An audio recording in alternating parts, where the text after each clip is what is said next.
Good afternoon, good morning, good evening, depending on where you're viewing. Welcome to the first hashtag Together at Home webcast from Buffet Crampon USA. My name is Matt Vance. I'm the Woodwind product specialist for Buffet Crampon USA. First of all, I'd like to thank you for joining me on this inaugural broadcast. These are kind of strange times for all of us, and as you can probably guess from where I'm sitting, I'm broadcasting from my home in St. John's, Florida, which is just south of Jacksonville, Florida. Of course, Jacksonville is the location of the North American headquarters for Buffet Crampon, and we are now entering the third week of a stay-at-home mandate by the city of Jacksonville and the surrounding counties. So I have not been into the office for about 3 weeks. But obviously, we're still working at Buffet Crampon USA. We're still helping our customers, our dealers, our artists, and we thank you for tuning in this afternoon, but also continuing to support all of our 12 brands, including the brand that we're going to talk about mostly today, which is Buffet Crampon. The idea of this series is to present you at home, because we're all in the same boat here, something that's a pleasant diversion, something that can be educational, something that you can learn from in terms of knowledge about our many instruments, all the way from piccolos down to tubas. We hope that this will be insightful. We hope that you'll also participate in today's session. I'm asking that if you have any questions about any of our models in the professional clarinet line, that you enter them in the comment area of this live broadcast, and I'll do my best to try to answer those questions. If you do ask a question that I don't know the answer to, I will get that information and I will chime in later with an answer in the comment thread later today or tomorrow. I'll be working with my colleagues in France. Hopefully they're watching this as well. Good evening to everyone that is viewing in France. I hope you're all doing well with the quarantine and that we're all keeping our sanity. Hopefully this broadcast will help with a nice diversion, if you will, talking about clarinets today. Before I get into my discussion, what I'd like to talk about is the series that we're going to be conducting this month. And depending on how the situation goes, as we get into the summer, it may continue into May, but I can give you an idea of our schedule for these webcasts. Of course, today we're starting out with Buffet Crampon professional clarinets. Then later this week on Thursday, my low brass product specialist colleague, Declan Lynch, will be joining us. He'll be broadcasting from the BNS Facebook page, and he'll be talking about BNS tubas. So that will also, that's scheduled for 1 o'clock on Thursday afternoon, this Thursday. Next week, we'll be joined by our high brass product specialist, Warren Coos. Warren will be talking about BNS trumpets. He'll be talking about the history of the BNS brand and also some of the new trumpet offerings that we have available for you that came out actually earlier this year. Next week, I'll be back with you on Thursday. I'll be talking about Buffet Crampon saxophones and Kyleworth saxophones. We'll be talking about the two historic brands. We'll be talking about the features of both brands as well as the different models that are available from Buffet Crampon and Kyleworth. So those of you that are clarinetists and also saxophonists, I think that'll be an interesting thing for you to tune into as well. That's next Thursday at 1 p.m. The following week, which would be Tuesday, April 21st, Declan Lynch will be coming back. He'll be talking about the Antoine Courtois New York Series trombones. Those, as you may know, if you know anything about the trombone world, those were designed with input from Courtois trombone artists Weston Sprott and Denson Paul Pollard. Both of them play in the Metropolitan Opera Orchestra. Fantastic professional trombones, and I'm sure it'll be a very interesting discussion. You'll learn more about these world-class professional trombones that were introduced recently. Warren Coos will be back on Thursday, April 23rd. He'll be talking about Hans Hoyer French horns. He'll be talking about the Heritage Series and also how Hans Hoyer French horns have made quite a mark in the Hollywood soundtrack recording scene, especially with Hans Hoyer French horn artist Richard Todd. So you'll want to tune in for that.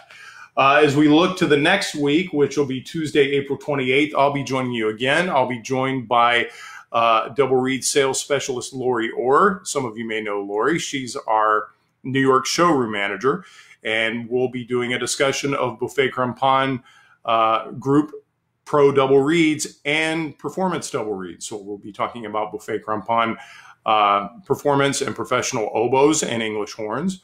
We'll be talking about Reguta oboes, professional oboes and English horns, and we'll also be talking about Schreiber bassoons. So that will be on Tuesday, April 28th. And then finally, on April 30th, Warren Coos will be joining us once again. He'll be talking about Besson brass and its relationship with the British brass band movement. British style brass bands have become very, very popular in North America over the last decade.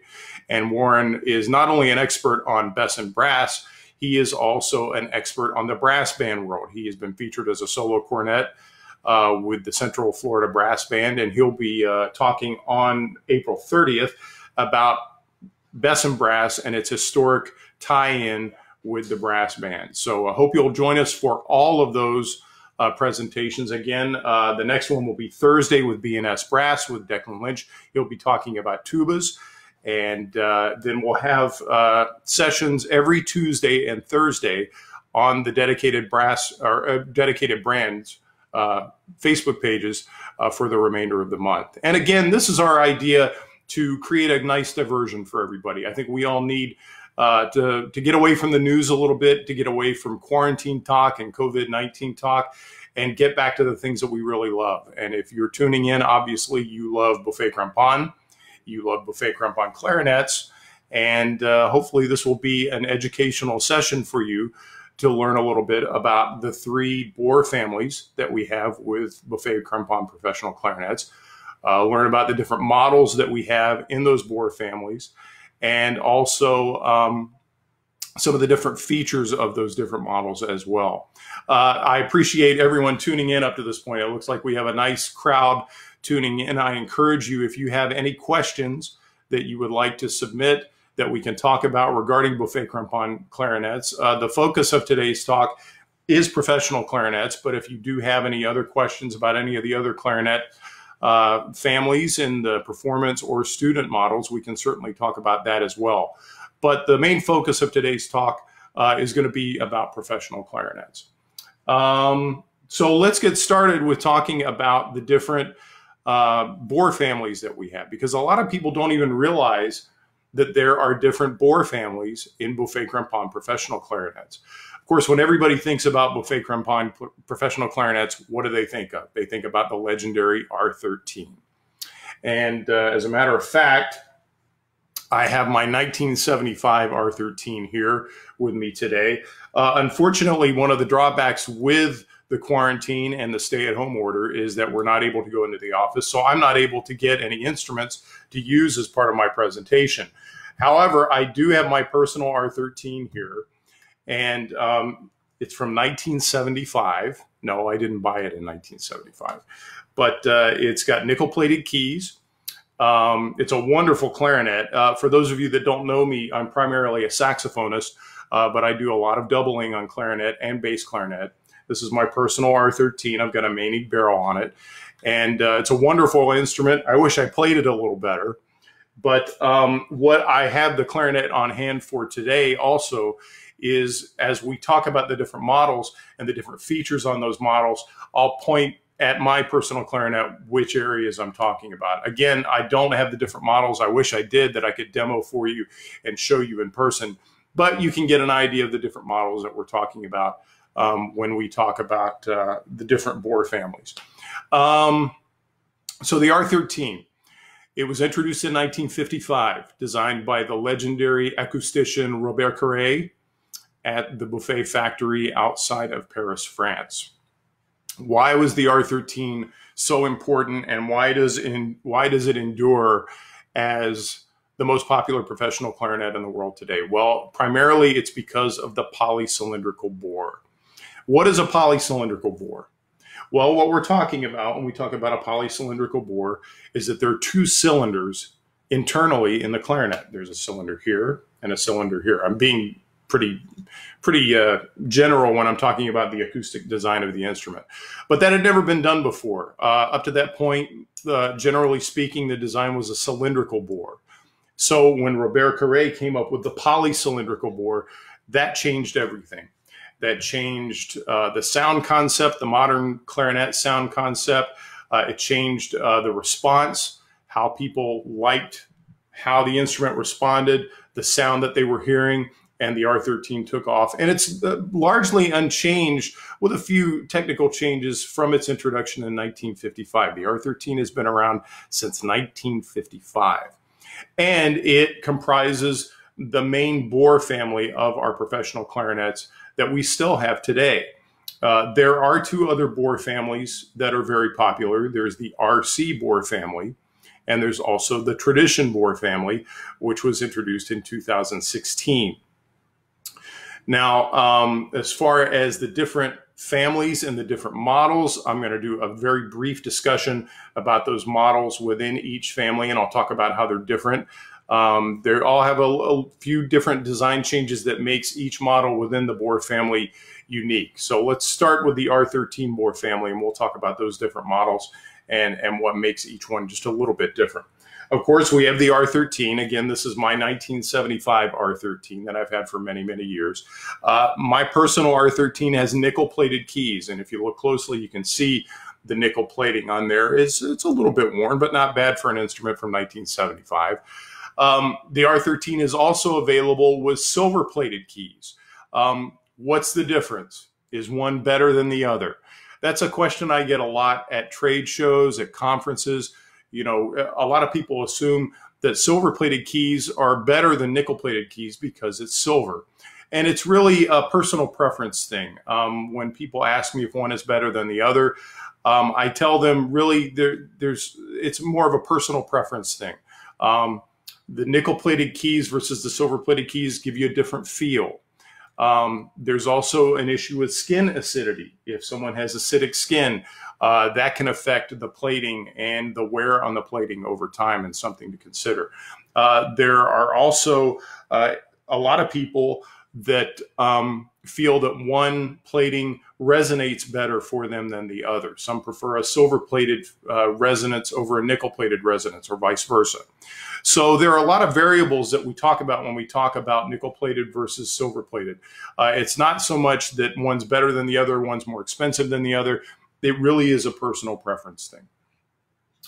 Now, the R13 is made out of a material called African blackwood. That's also known as Impingo wood, also known as grenadilla wood. Those are all basically talking about the same thing, African blackwood. The R13 clarinet is stained African blackwood. A lot of our professional models are unstained African blackwood, but the R13 remains a stained African blackwood instrument. Why is that? Well, there are a couple of different reasons. R13s, for one, the way they're stained, and I saw this at the factory the first time I visited the factory in France, they actually use a purple dye on the African blackwood. A lot of people think that the dye is black, and it's not. It's actually purple. And what they do is they literally have a paintbrush, and they brush the wood and apply the dye to the African blackwood, and we get that black appearance that we're all so familiar with. As I mentioned just a few minutes ago, a lot of our professional models are unstained African blackwood. Why do we stain the R13? Well, the honest answer is the preference of a lot of players, a lot of educators, especially in North America, is that a clarinet is supposed to be black. And so they like the appearance of a black uniform professional clarinet. As you'll see with some of the other professional models, like the Tosca, like the Divine, like the Legende, the Tradition clarinet, those are unstained African blackwood, and they're very beautiful instruments. Some of the wood grain that you'll see on those instruments is just absolutely gorgeous. But a lot of people still prefer that their clarinet be black. So the R13 remains a stained African blackwood instrument. Some of the other things about the R13, it has double fish skin pads. These pads have been on the R13 since its introduction in 1955. A lot of our other professional models have migrated over to other materials for the pads, whether it's leather pads, whether it's Gore-Tex pads. But the R13 remains traditionally with the double fish skin pads. And that's still a preference of a lot of our artists in North America and in Europe. They like the seal and they like the resonance of the double fish skin pads. So the R13 is going to stay with double fish skin pads. R13 clarinets, of course, are available in B flat and in A keys, and also E flat. So you can get the R13 as a B flat clarinet with nickel or silver plated keys, an A clarinet with nickel or silver plated keys, and the E flat clarinet comes with the silver plated keys only. One other thing to talk about with the R13 is available in green line. What is green line? Well, green line is a material that Buffet Crampon came up with a few decades ago. It's a material, basically what was happening is at the factory, when they were making the professional clarinets, they were seeing an extraordinary amount of wasted product as they were taking the billets of the African blackwood and they were making the joints for the clarinets. There was all this powder, all this dust that was going on the floor of the factories. And people at the factories were looking at the African blackwood and realizing how much raw material was being wasted. So the idea came around, well, how can we be more environmentally conscious and responsible and also use this as a material to where we can produce more instruments. And so the idea came around for green line. So it's an environmentally conscious material that we use, but it's also has a lot of merits acoustically and in terms of maintenance. The great thing about green line, unlike African blackwood instruments, is that it has no grain. It's a solid material. It's 80 to 90% African blackwood combined with an epoxy resin. And what happens is they make new joints for instruments out of this material, the 80 to 90% African blackwood with the epoxy resin. So there's no grain, so it's very, very stable. The material is very, very stable and very, very resistant to cracking. I won't say it won't crack, but it's very, very resistant to cracking, and it's also very stable when it comes to environment. A green line instrument is going to be much more stable when it comes to temperature changes, to humidity changes. Of course, green line instruments are very, very popular in climates where there's a lot of humidity variance. Here in Florida, green line instruments are popular because of the high humidity that we have in Florida. They're equally very popular in very dry climates. In fact, they're probably more popular in dry climates because of the fact that the wood changes and dries out over time, and that's what causes cracking. So you see a lot of green line players in states like Arizona, in Colorado, in New Mexico, in Utah, in Wyoming, the Dakotas. They really like the fact that they're able to have an instrument made out of a material that they don't have to worry about it getting wet, getting dry, getting hot, getting cold, and the threat of a cracked instrument. They can really relax about that, and that's a great thing for people to be able to count on their instrument not to do that. I'm looking at some of the comments that are coming in. Thank you for contributing your comments. Alex Terrier, it's good to hear from you. Alex is one of our Buffet Crampon and Kyleworth saxophone artists, and it's great to see him checking in from New York. Alex poses the question, how can you recognize a clarinet, whether it's a B flat or an A clarinet? Well, simply put, the length of the instrument tells you whether it's a B flat or an A clarinet. Visually, if you compare the two instruments, again, I don't have an A clarinet here, but if we took my B flat clarinet and we compared it to an A clarinet, the A clarinet would be a little bit longer than the B flat clarinet. Of course, we could also put it on a tuner to compare to see if it slots at B flat or A. But the simple answer is it's a visual thing. If you look at the instrument and you compare them side by side, you'll see that the A clarinet is just a little bit longer than the B flat clarinet. Let's see, Nick Paul Dean chimes in. Thank you for chiming in, Nick. It's good to hear from you. He's asking if this is being recorded to view after the fact. Yes, this is being recorded as we broadcast live. When we conclude the broadcast, it will be archived on the Facebook page. And I believe we will also archive it on a hard drive that we can share with people as well. So yes, you will be able to watch the entire broadcast after we conclude this afternoon. So thanks for watching and thanks for asking that question. Hayden Fallick chimes in. Hayden, thank you for your question. He's asking about saxophones, actually. We're going to talk more about Buffet Crampon and Kyle saxophones next Thursday at 1 o'clock. Hayden, as you probably see, is asking about the Senzo saxophones and if we have a soprano or a tenor saxophone on the way. Both are in development. I will be honest with you, I don't have an ETA of when we will see any prototypes here in North America, but they are working on it. I'm very excited about it. If you're familiar with the Senzo Alto, you know what a wonderful instrument that is. The soprano and the tenor are going to be equally wonderful. And as soon as we have more information on that, we will be sure to share that on social media and on our web pages as to when you can expect those. And again, we'll talk more about the Senzo saxophones in our session next Thursday. Excuse me 1 second. Okay, we have a question from Jack Dring. Jack is our Canadian division manager. He's based in Toronto. And Jack is asking about the tradition line of clarinets compared to the R13. So let's talk about that a little bit. I was going to go through the different families, but I think that's a question that a lot of people are very interested in. The tradition clarinet is still relatively new to the professional clarinet line. And a lot of people wonder how it's different than the R13. That was a question we got a lot when the tradition was introduced in 2016. The primary difference between the tradition clarinet and the R13 clarinet and the instruments in both of those families has to do with the bore design. The tradition clarinet has a cylindrical bore design. Now, you'll remember earlier in our conversation when we were talking about the R13, why its introduction was so significant in 1955 was the introduction of the polycylindrical bore, the 2 cylinders, which give us that buffet ring to the sound. The tradition clarinet, on the other hand, got its inspiration from a model that was introduced in the early 1960s. And some of you may have seen this model in specialty shops, in music stores. It was called the BC-20.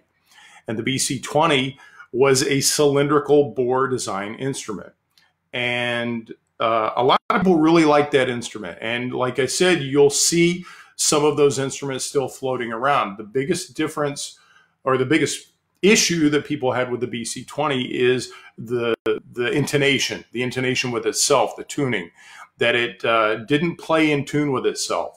And so it was difficult to play in ensembles because of the tuning issues, playing within a section and playing within the ensemble. When the tradition clarinet project came around, we started working on that in either 2014 or 2015. And the idea was to revisit that bore design, because the bore design itself, in terms of the sound quality, everybody loved the sound quality that the BC-20 got. It was a really beautiful, sweet, smooth sound, but the tuning issues prevented it from really gaining any traction. So our acousticians in Montleville went back to that bore design and said, how can we capitalize on this bore design that everybody loved and improve the intonation?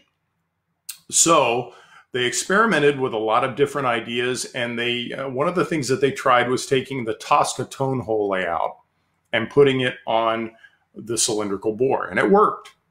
So the tradition clarinet then went under development, and version 1 of the tradition clarinet utilized artist input from all over the world, frankly.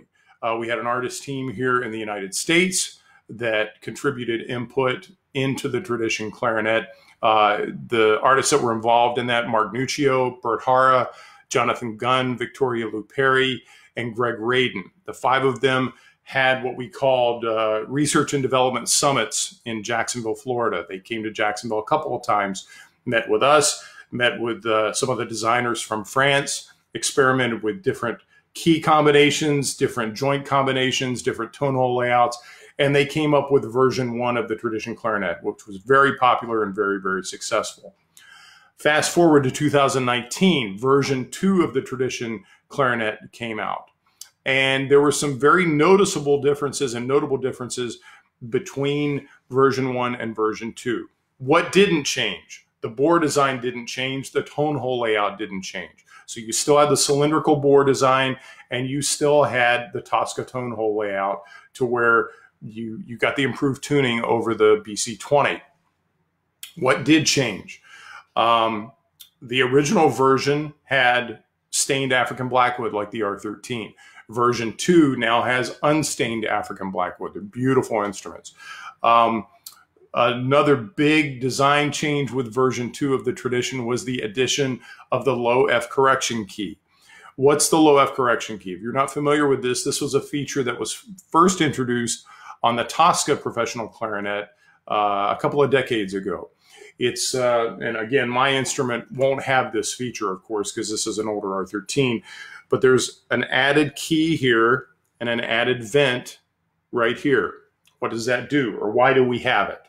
Well, the low F correction key is a key to help tuning. If you're a clarinetist, and a lot of you are viewing, low F tends to be a very flat note on the instrument. And by adding this auxiliary key and this extra vent, it helps bring the pitch up on the low F. And that innovation became very, very popular. It migrated over to some of the other models. The Divine has a low F correction key. The Legende has a low F correction key. And so when we went back to the Tradition for version 2, the decision was made to add that auxiliary key, that auxiliary vent to the Tradition as well. And it's been very well received on version 2. People love it. They love the fact that they're able to activate that vent and bring the pitch up on the low F. We have Alcides Rodriguez watching from Atlanta. Alcides, it's good to hear from you. Alcides is one of our artists. He plays in the Atlanta Symphony Orchestra. Wonderful clarinetist, wonderful bass clarinetist. And Alcides is asking about the difference between version 2 of the Tradition clarinet and the Legende. So what is the Legende? Let's talk about that first. 3 different bore families that we talked about. The Tradition bore family is the family of cylindrical bore professional clarinets. So after the Tradition was introduced in 2016, it was very, very successful. They went to the model of the other bore families and said, let's have, and I'm going to be colloquial here, a souped up version of the Tradition clarinet. So they took the cylindrical bore of the Tradition and the Tosca tone hole layout. They used the best cut of African blackwood, unstained African blackwood. They had silver-plated keys and they had gold-plated posts. They added the low F correction key and they added a flat bottom bell with no ring on the bottom to change the resonance a little bit. And so the Legende clarinet, or Legend clarinet, however you want to pronounce it, was introduced. Beautiful instrument, both in terms of aesthetics and in terms of sound and response. So Alcides is asking about version 2 of the Tradition and how it differs from the Legende, because the Legende was much, much different in terms of features and appearance to the original Tradition. The new Tradition is a little bit closer to the Legende in terms of features and in terms of some of the different sound quality that you're going to get. It has the addition of the low F correction key, as we talked about a few minutes ago. The silver-plated versus nickel-plated keys, that's still available on the version 2 of the Tradition clarinet, where the Legende clarinet only comes with silver-plated keys. One of the design choices that was made with version 1 of the Tradition was to have unplated posts. And when we talk about the post on a clarinet, we're talking about that right there. So the artist felt like there was a really nice resonance with having unplated posts on version 1. Well, when we went to version 2, the decision was made to plate those posts. So the posts on version 2 of Tradition are now in the plating of whatever the keywork is. If you have a nickel-plated Tradition, you're going to have nickel-plated posts. If you have a silver-plated Tradition, you're going to have silver-plated posts. The Lejeune clarinet, on the other hand, has silver-plated keys but has gold-plated posts. What does that mean? Well, it means a couple of things. Number one, visually, it's bling, for lack of a better expression. It looks really nice, really pretty, but it also gives a different resonance to the instrument. As I tell people when I talk to them at different conferences and different symposiums, everything affects the resonance and the response of an instrument, not just clarinets. We're talking about anything, saxophones, trumpets, tubas, anything. Anything that you change on an instrument is going to change the resonance of the instrument and could change the sound of the instrument. And posts are a very crucial part of the acoustic design of a clarinet that a lot of people don't really think about. Why is it crucial? Well, because it has the most direct contact with the African blackwood. So these posts are going to vibrate. And as they vibrate, they're going to be affected by the plating on top of that nickel silver. And so with the gold-plated post on the Lejeune clarinet, that's certainly going to give a different resonance than what you're going to get from silver-plated post or nickel-plated post or even unplated post. So those are the main differences between the Lejeune and the Tradition version 2. Of course, the other big difference is that the Tradition comes in a pochette-style case. The Lejeune comes in a BAM style case or BAM case, and it comes in a beautiful brown bag. I wish I had one to show you here because we've had a lot of people that have fallen in love with the case outfit as much as they have with the actual instrument. It's really a nice outfit. So so thank you for that question, Alcides, and thank you for tuning in. It's good to hear from you. I hope you guys are doing well. Lauren Sleeth is asking a question. Lauren, thanks for tuning in. First of all, hope you're healthy and hope you're doing well. We appreciate you joining us this afternoon or morning, depending on where you're tuning in from. Lauren is asking, why do players prefer the cylindrical bore? Is there a big tone or sound difference? Is it more of a response difference? I wish I had a black and white answer to give you, Lauren, for that. Again, like we talked about earlier in our discussion, it's a personal preference thing. You can't really get into, well, this one's better than the other, because some people prefer more resistance. Some people prefer less resistance. Some people prefer a certain sound that they're looking for. They want upper harmonics in the sound, or they want a more covered sound. They want a smoother sound. So the question is, why do players prefer cylindrical bore over polycylindrical bore, or vice versa? It's really what you're looking for in a sound. We've had a lot of people, a lot of artists that have tried the Tradition clarinets, been longtime R13 players, and they fell in love with the sound of the Tradition clarinet and the cylindrical bore and the response, and they switched over to the Tradition clarinet. We've had other traditionally R13 players that have played the Tradition clarinet and really liked it, but they decided that the R13 sound is what they hear in their ear, and they were going to stay with that. So really, again, it's a personal preference thing. Some people prefer the sound of one bore design over the other. Some people prefer the response of one bore design over the other. The best way to really decide what's best for you is to try them side by side, is to A/B an R13 clarinet with the polycylindrical bore design against a Tradition clarinet with the cylindrical bore design, and see which one works best for you and see which one you like better. Kenny Ryan is chiming in. Kenny, good to hear from you. Kenny is a Summer Clarinet Academy alum, and Kenny is touching or asking a question on something that we discussed earlier in the broadcast, but we can certainly talk about it again. He's asking, what do I think of greenline clarinets? Personally, I love greenline clarinets. I think they're fantastic. I think it's very interesting that I don't want to say there's a stigma against greenline clarinets, but people, when they learn about greenline clarinets, often they'll use the word composite. Well, I don't want to play a composite clarinet. And that's really not the case. It's 80 to 90% African blackwood. The idea of a greenline instrument, as we talked about earlier, is to give that stability to the instrument. But it doesn't matter. It doesn't work if you don't get the acoustic quality of the African blackwood. And that's what we get from greenline instruments. We get that stability. when it comes to temperature and humidity changes. But it really doesn't matter if you don't get that buffet sound, that buffet ring to the sound. And Greenline instruments provide that. So personally, I am a huge fan of Greenline instruments. In the United States, Greenline instruments are available not only with R13, as we talked about earlier. Festival clarinets are available as Greenline instruments. Let me think about some of the others. RC Prestige E-flat clarinets are available as Greenline instruments. A little known fact that people always are surprised when I tell them this. The Tosca clarinet was designed as a Greenline instrument first. Yes, it was designed as a Greenline instrument first.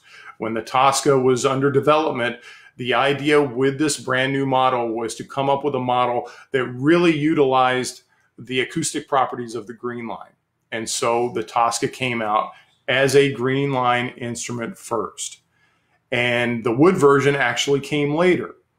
Now, there have been other models that have been designed as wood clarinets, and then they explored making a Greenline version of that.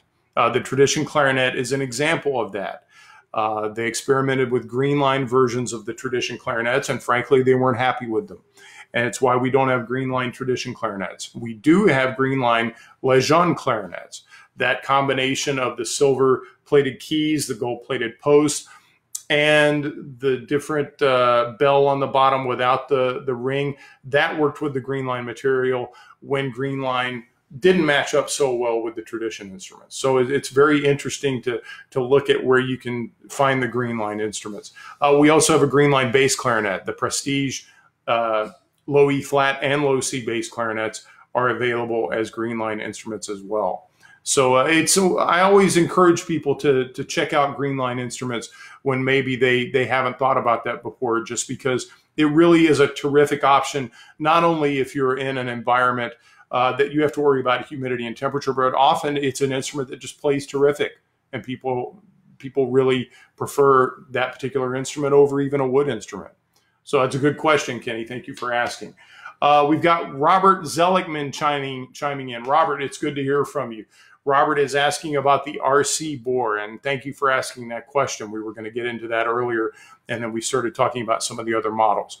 So we have 3 bore families with Buffet Crampon professional clarinets. We have the R13 bore family, we have the RC bore family, and we have the tradition bore family.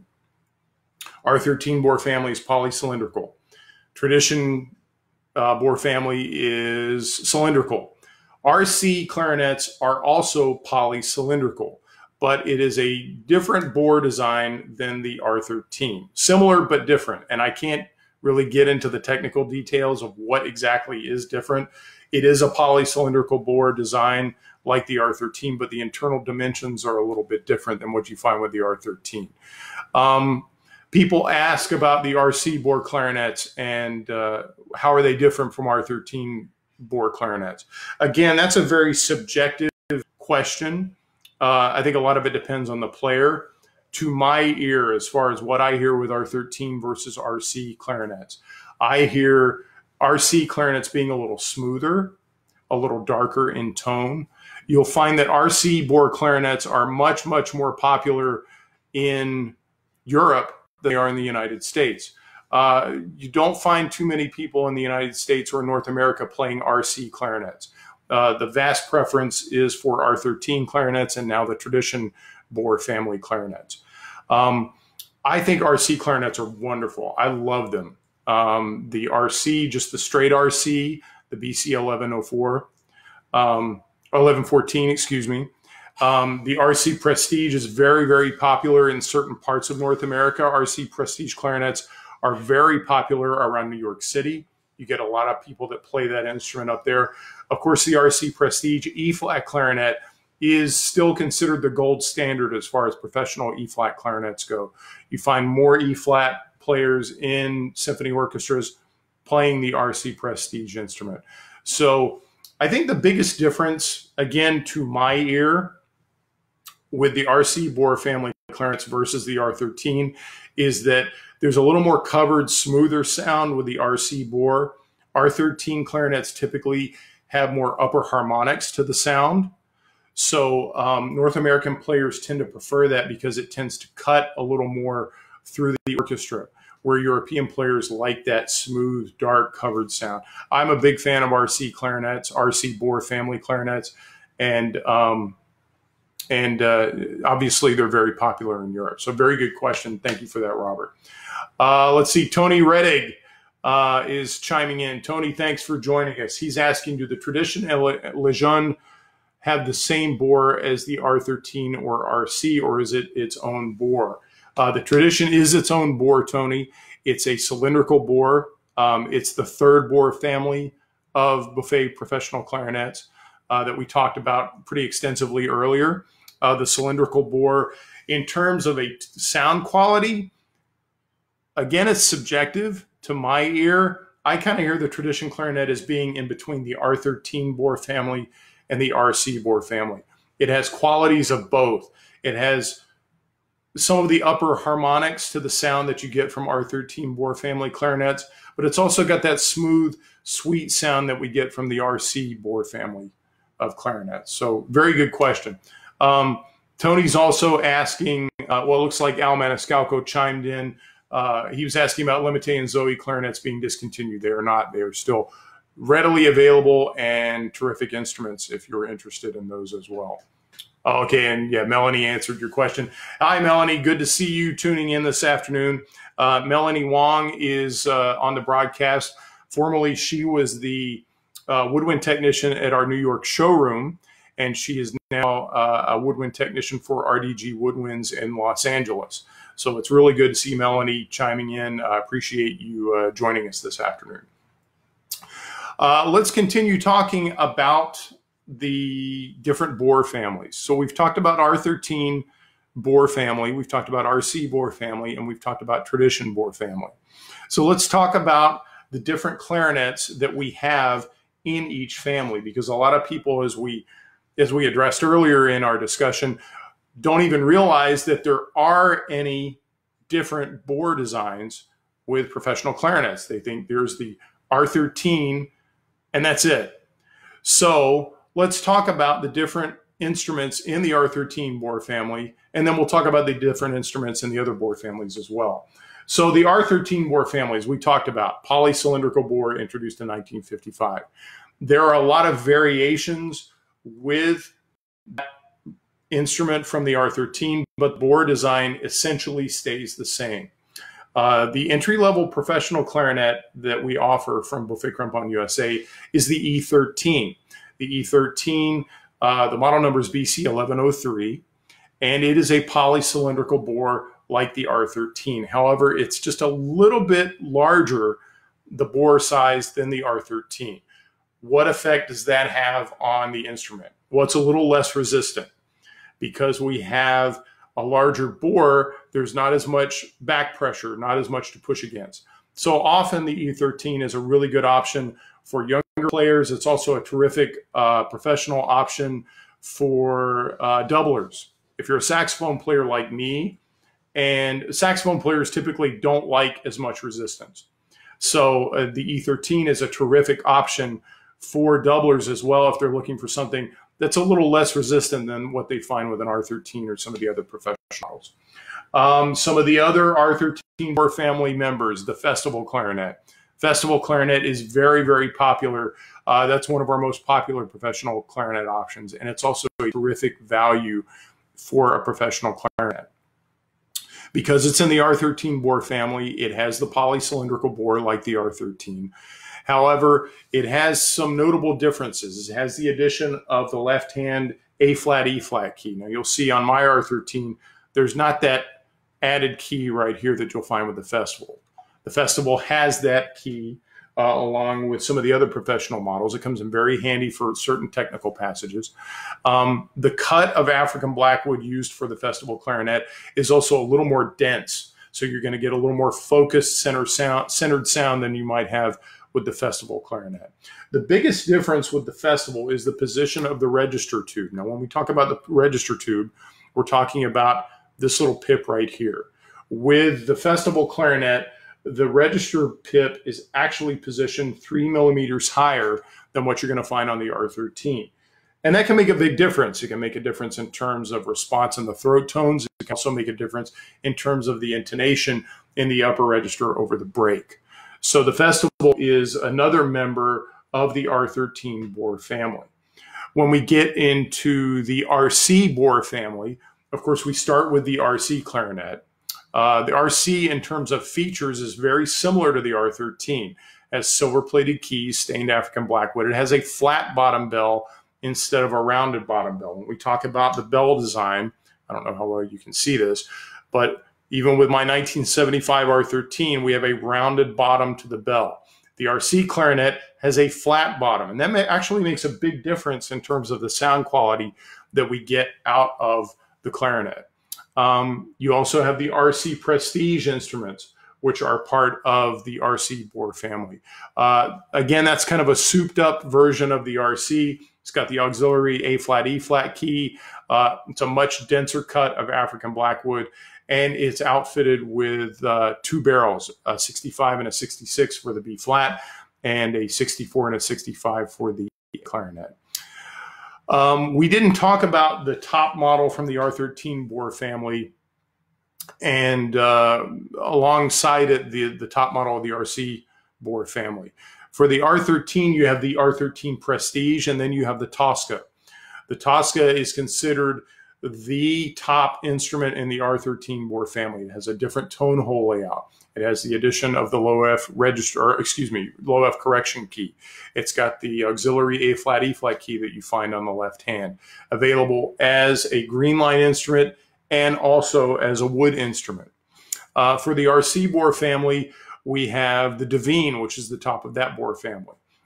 It's unstained African blackwood. It actually has carbon fiber tenon rings. When we talk about the tenon rings, like you see on my R13, you can see that these are plated, either nickel or silver plated, as you can see here. On the Divine, those are actually embedded carbon fiber rings. We talked earlier about resonance. That is going to give us a different resonance in terms of how the instrument vibrates, how it responds. It also has the low F correction key. It's got the auxiliary A flat, E flat key, and it comes with two barrels as well. Earlier in the discussion, we were talking about the tradition bore clarinets and how excited we are about that family of clarinets. You've got the tradition clarinets version 2, which came out in 2019. The Legend clarinet is considered the top of the tradition bore family. And we talked about some of the features that it has that differentiates it from the tradition clarinet. You've got the gold-plated post. You've got the silver-plated key. You've got the low F correction key. We've got unstained African blackwood, also available as a green line instrument as well. So a lot of options, obviously, when it comes to professional clarinets. When people think of professional clarinets from Buffet Crampon, it's getting to the point where they're not just considering the R13 clarinet anymore. They're considering the different bore families. They're considering the different options within those bore families and what's available to them. Some really terrific questions coming in here. Chris Coppinger is our Northeast Division Manager, and he's viewing in on the broadcast. And if you'll excuse me, I'm going to go back in the comments because I missed a question from Mark Sloss. Mark, thank you for tuning in. Let me find your question here. Here we go. This is a very good question. And Mark, I'm not sure I have a complete answer to this, but I'll see what I can do. Mark asked, does Buffet Crampon have a recommendation about how to properly clean or sterilize Impingo or African blackwood instruments without risking stripping the oils or causing other harm? That's a very good question.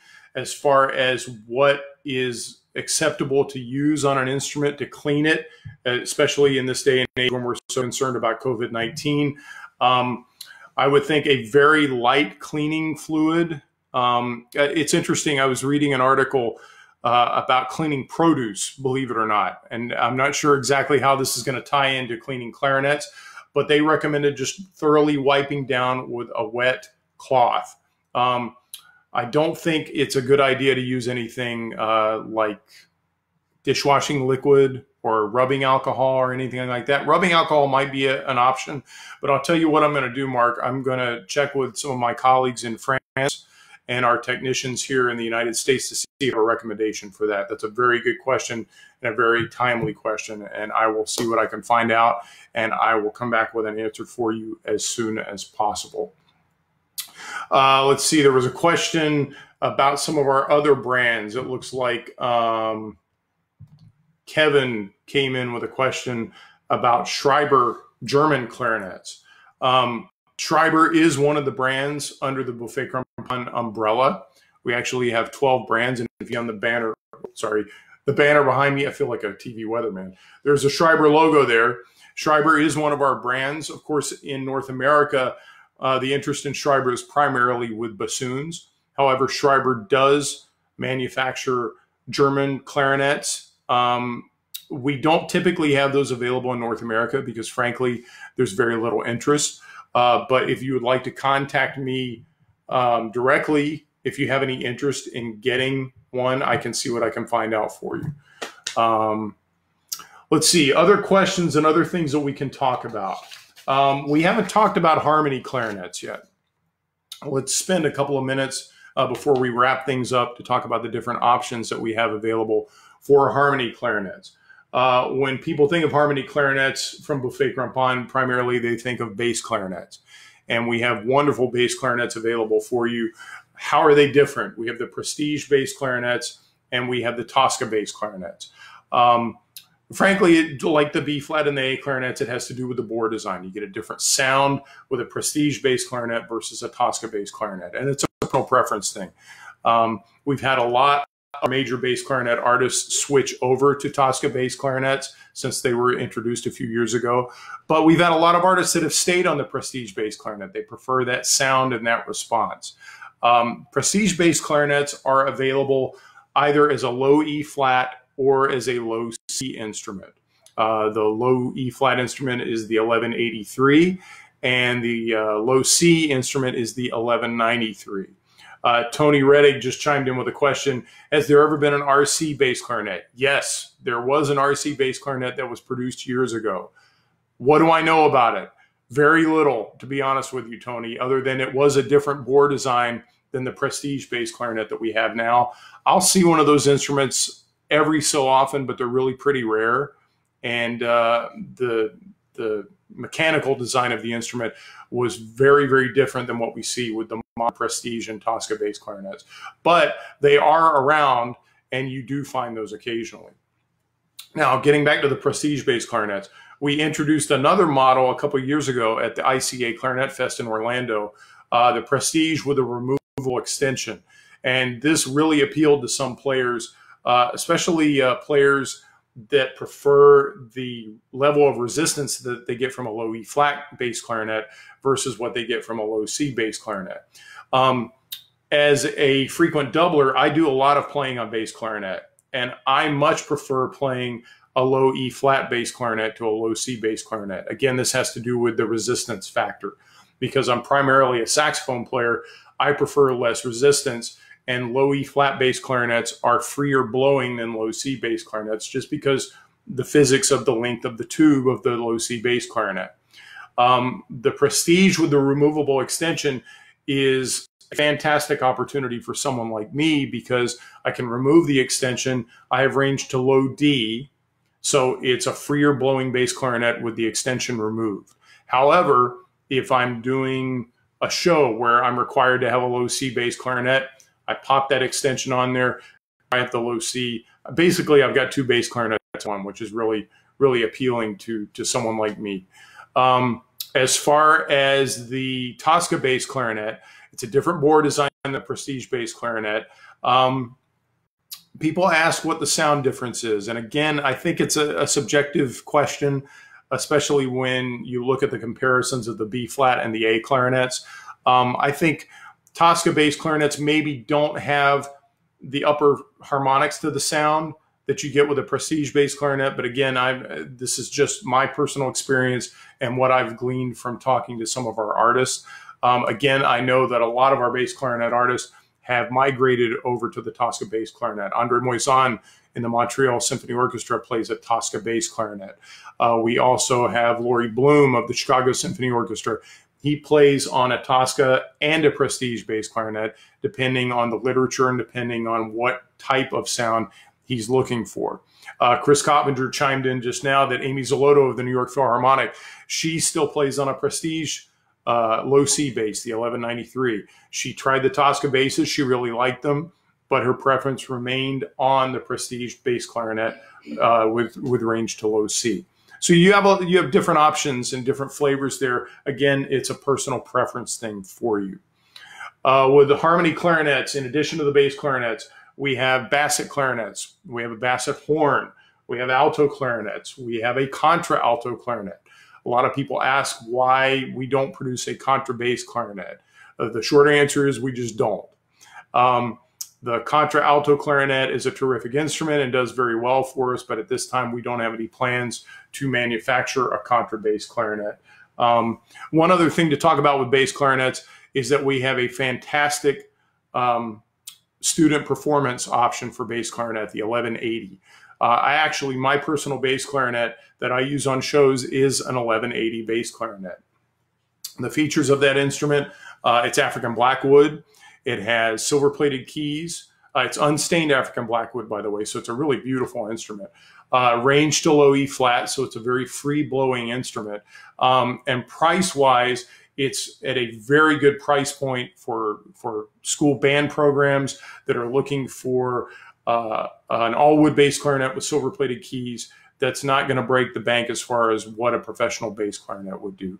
So I encourage you to look into those, especially if you're a player looking for a more affordable bass clarinet, that is a wood bass clarinet, or if you're a band director or a teacher at a university or conservatory to where you don't have the budget to pay for a professional bass clarinet, a low C bass clarinet, it's really a terrific option. It's got leather pads. They're very, very durable, great tuning, really a great option for you if you were looking for a bass clarinet. I want to wrap up things. We're getting close to the hour. And again, I'd like to thank everyone for tuning in this afternoon. This has been a great forum, a great opportunity for me to connect with customers, with players, with artists, with dealers. It's been great hearing from you, those of you that have chimed in with questions. I know we had a question about some of the icon accessories in terms of the barrels and the bells. We're going to do another one of these talks later this month or next month, depending on how long this goes. And we may continue this anyway, just because this is a great forum. But we will talk about the accessories. Maybe what we'll do is we'll dedicate an hour to talking about accessories from Buffet Crampon for clarinets. Tony, I see your question. You're asking about stained and unstained African blackwood. That's a very good question in terms of, is it just an aesthetic thing? Again, it's a preference thing, I think, but I do think there is a difference in terms of the resonance. Remember, everything affects the resonance of an instrument. If you're putting a stain on African blackwood, you're putting a substance into the pores of that wood, and it is going to affect how that wood vibrates, how it resonates. So I think it is primarily an aesthetic thing, a visual thing, but it also is an acoustic effect as well. It is going to make that wood vibrate a little differently. That's a great question. Before I wrap things up, I want to one more time go over the schedule of the Together at Home sessions that we have scheduled from Buffet Crampon USA. We have a lot of opportunities for you to tune in throughout our different brands, not just Buffet Crampon. We've got our brass brands. We have some of the other Woodwind brands that we're going to get into this month. The next session that we have coming up is going to be this Thursday. It's going to be presented by our low brass product specialist, Declan Lynch. He's going to be talking about BNS tubas. He'll be talking about the history of BNS tubas as well. And you'll want to tune in for that. Encourage your tuba friends to tune in. They'll learn a lot from Declan. Then next Tuesday, we have Warren Coos. He's our high brass product specialist. He'll be joining us to talk about BNS trumpets. He'll talk about the history of BNS and the new trumpet models that we have offered just in the last year. He'll talk about the Metropolitan series of C trumpets that were designed in conjunction with Josh Landris. Very, very excited about those. That'll be next Tuesday. Next Thursday, I'll be joining you again on the Buffet Crampon Facebook page to talk about Buffet Crampon saxophones. We'll talk about the 100 series student saxophones, the 400 series student saxophones, the professional saxophones, and then we'll also talk Kyleworth professional saxophones. We'll talk about the SX90R and the SX90 models for you. So I hope you'll join me a week from Thursday. The following week, we're looking at April 20th, that Tuesday. Declan will be back to talk about the Courtois Creation Series trombones. He'll be talking about the New York that had input in design from Weston Sprott and Paul Pollard of the Metropolitan Opera Orchestra. So hope you'll join him for that. Then Thursday, April 23rd, Hans Hoyer French Horns, the Heritage Series with high brass product specialist Warren Coos. April 28th, which is a Tuesday, I'll be joining you again with Lori Orr from our New York showroom. Lori Orr is also our double reed professional sales manager. We're going to be talking about Buffet Crampon oboes and English horns, as well as Raguta professional oboes and English horns, and we'll get into Schreiber bassoons as well. And then April 30th, Warren Coos will be back. He'll wrap up the month to talk about Besson brass and its historic relationship with the British brass band movement here in North America and in Europe. It'll be a really fascinating talk. All of those discussions will be on the dedicated Facebook brand page. So if you have friends that are brass players or saxophone players, you want to encourage them to tune in to the BNS Facebook page, the Hans Hoyer page, or the Buffet and Schreiber pages. We'll have those on there as well. Again, I'd like to thank everyone for tuning in this afternoon. It's been a real pleasure talking to you. Thanks for your patience. Thanks for your good questions. We will be back from Jacksonville later this week with information about BNS tubas. If you would like to send me any questions about what we've talked about today, and I'll put this in the comment thread as well, you can email me. My email address is matt.vance@buffetcrampon.com. That's FFETCRAMPON.com. I would love to hear from you. I would love to answer your questions and hopefully help get you some information looking for regarding any of our clarinets or any of our other woodwinds. So thanks again, once again, for joining us this afternoon. I wish you all good health. Please stay home. Please take care of yourselves, and please wash your hands. And we'll see you again on Thursday. Hope everyone takes care.